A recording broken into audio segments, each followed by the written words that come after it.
ఒకప్పుడు 50,000, 60,000 ఉన్న స్కూటీని దాన్ని ఘోరంగా స్టాండర్డ్ తగ్గించి, దాని నాణ్యత తగ్గించి 1,20,000కి అమ్మితే ఎగురుకుంటా పోయి తీసుకుంటాం. వాడిని అడిగే దమ్ము ధైర్యం ఉండదు. ఎందుకింత రేటు పెంచినావు, నీవు ఏమేమి వాడుతున్నావు స్టాండర్డ్లు దీంట్లో అని. అలాగే ఒకప్పుడు 3-4 లక్షలు ఉన్న కారును దాని నాణ్యత తగ్గించి ఇప్పుడు ఘోరంగా తయారు చేసి మైలేజ్ పెంచుతున్నావు అని అబద్ధాలు చెప్పి దాన్ని 8 లక్షలు, 7 లక్షలు, 9 లక్షలు చేస్తే ఎగురుకుంటూ పోయి వాడిని అడిగే దమ్ము అప్పుడు రాదు. అప్పుడు ఎగురుకుంటూ పోయి తీసుకుంటాం.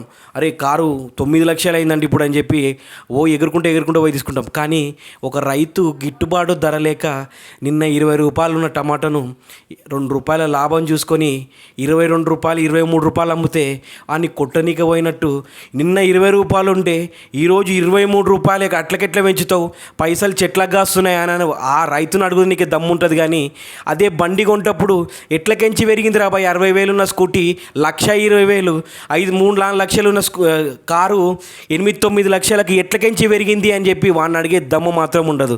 ఎందుకంటే రైతు కదా, నోరు మూసుకొని వాడు ఉంటాడు.